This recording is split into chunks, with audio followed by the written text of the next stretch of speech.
Unsportsmanlike here on ESPN Radio.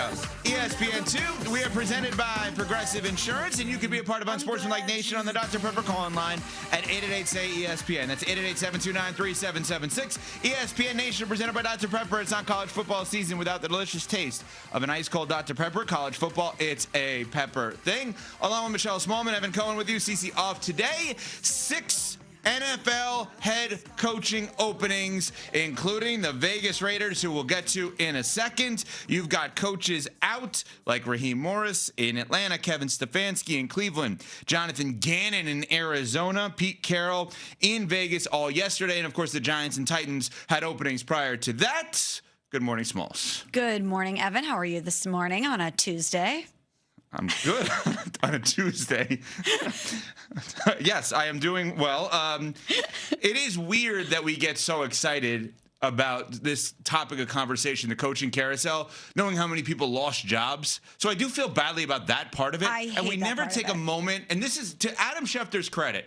Adam Schefter hates, and he'll be with us after 8 a.m. Eastern.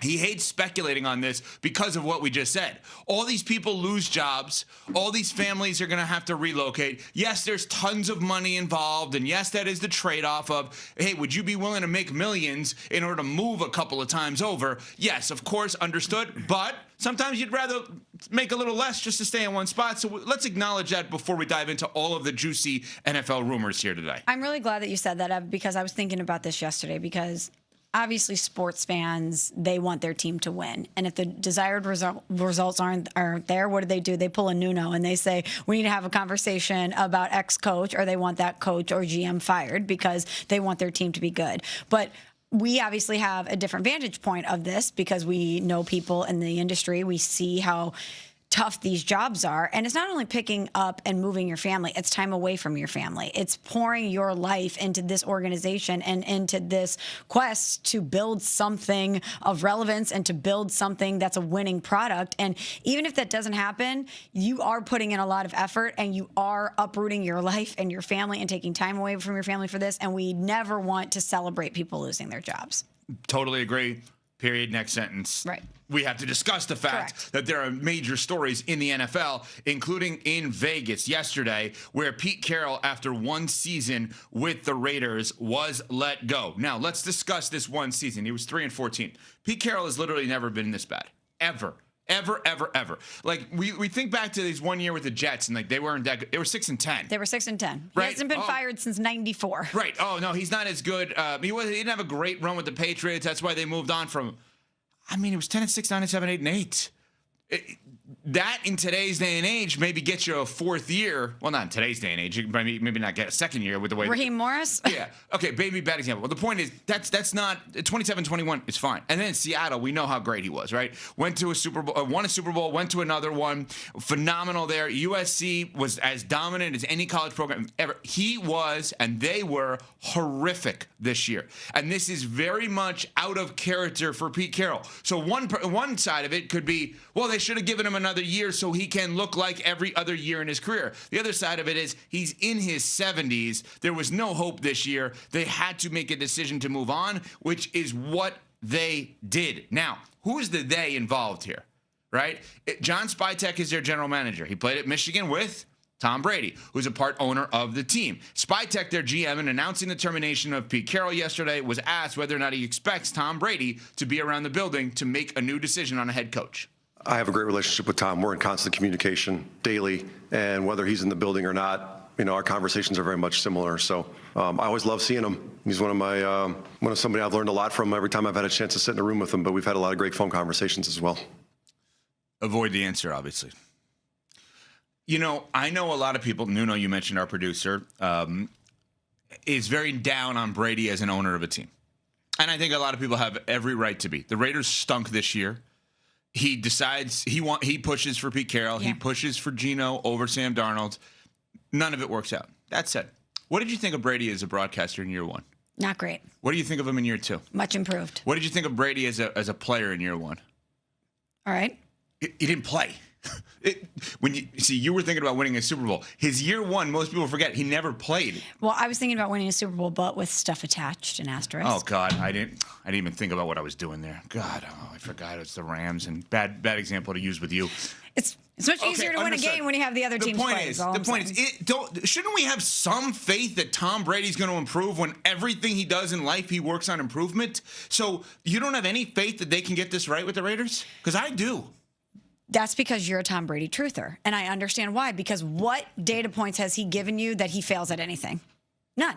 So I understand why you would go down that road. But I'm thinking about the Raiders holistically. This is more than just Tom Brady. This is Mark Davis. There's a lot of other pieces involved here. And now the Raiders are searching for their sixth head coach since 2021. I will repeat that. They are searching for their sixth head coach since 2021.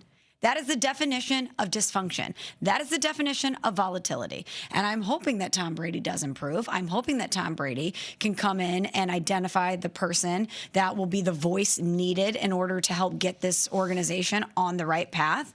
Because if anyone knows winning, it's Tom Brady. He knows what a winning owner looks like. He knows what a winning head coach looks like. He knows what a winning locker room looks like. He's been a part of the greatest dynasty we will ever see in football. However, he was a part of last year. And I understand his thought process with Pete Carroll because just like Tom Brady, Pete Carroll is a winner. Pete Carroll is a winner at the collegiate level. Pete Carroll is a winner at the NFL level. And despite his age, you know what he brings to a locker room. You know what he brings to an organization. It was shocking to me how bad the Raiders were under Pete Carroll's stead. I did not expect this in any way, shape, or form. Did I expect him to, in 1 year, turn this team, especially with this grouping of personnel, around into a Super Bowl champion? No. Did I expect them to be tough and be competitive? Absolutely. And they were neither. So Tom Brady has to wear that one.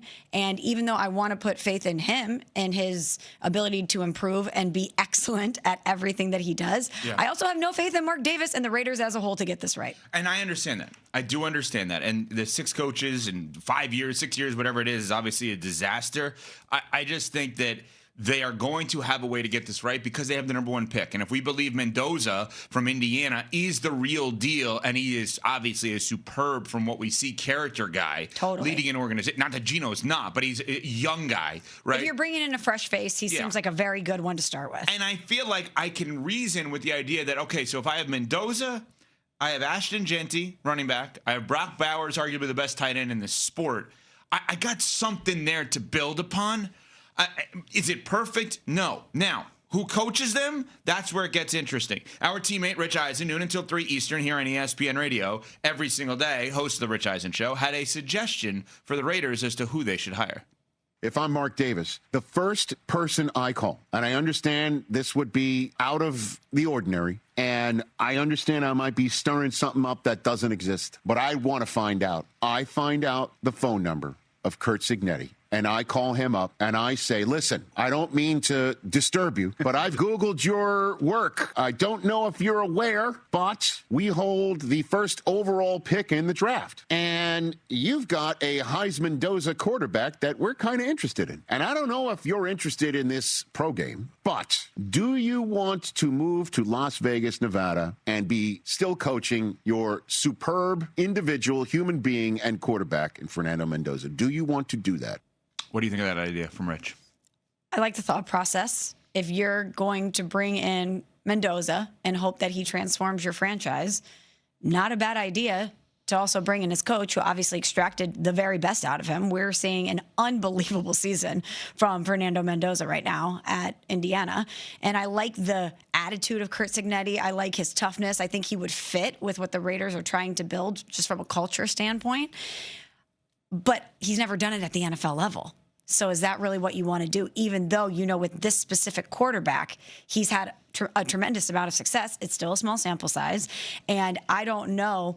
But I guess you just went with Pete Carroll, who was the most proven commodity in the NFL that you could find. Right. And that didn't work out. So maybe take a swing. Maybe get creative and see if that's a possibility. I don't know if Cignetti would want to do that based on the commitment that he just made at Indiana and the way he has this program rolling.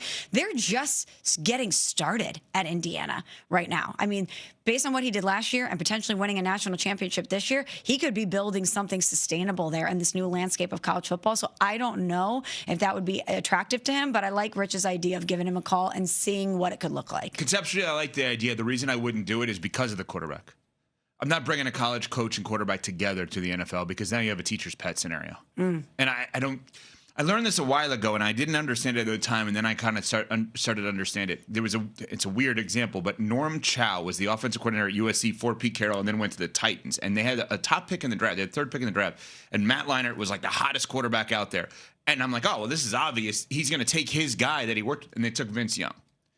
And Leinart ended up going, I want to say 10 to Arizona. And I remember the conversation. It's like, you can't continue to do that over and over again, because then it's like you're just coaching the one guy and everyone else is going to assume, well, are you this way because he's your guy, whatever it may be. And then Chip Kelly, there was all the rumors forever that, oh, he's going to find Mariota and bring Mariota in, that because their connection in Oregon. I just think that if you want Cignetti, I don't like it in partnership with Mendoza, as odd as that sounds, in the NFL. That does sound odd to me, because that one player is the foundation for all your success. Yeah, but you got another one coming in. If you're Cignetti, I think the Raiders' job is now a better job than most people do. But as crazy as this sounds, what he has turned Indiana into, with Josh Hoover coming in as the quarterback next year from TCU, is excellent. That may be a better job for him. That's what I'm saying. Which is wild to say, that Indiana is a better football job than an NFL job. I don't know if that sentence has ever been spoken. I can't believe we're talking about Indiana and the Raiders in the same sentence as relevant football conversation today. I can't either, but think about what you just said. I think the head coaching job at the University of Indiana, or at IU, at Indiana University, is a better football job than the head coach of the Las Vegas Raiders. Yeah. And you are probably right. Now, one other thing. It's interesting what we do. Like with Aaron Rodgers, like, oh, well, this could be a stain on his legacy, what happened with the Jets and then the Steelers, or Belichick at the end in New England, and obviously with North Carolina. How come nobody brings up the stain with Pete Carroll here? Is this a stain on the legacy at all? Like, I can't say it is, because I don't think Rodgers with the Jets and Rodgers with the Steelers is the lasting memory. I think the Packers is. I don't think Belichick with North Carolina or the last years without Brady is the lasting memory. The dynasty ultimately, right? So I can't be the one that says, oh, yeah, this is a stain for Pete Carroll. You know stains. Why is this? I have one on my shirt today. Oh, you did?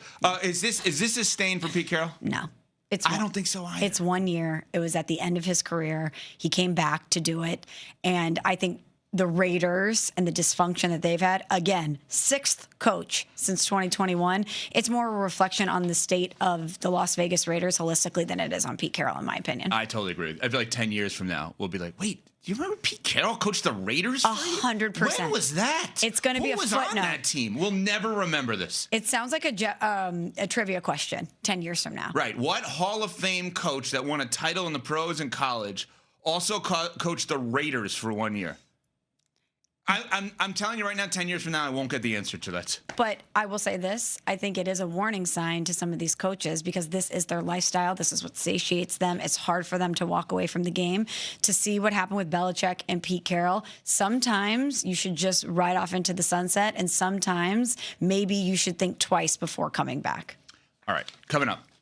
A head coach on the hot seat could hire his boss? We'll get to that next. We're on Sportsmanlike, presented by Progressive.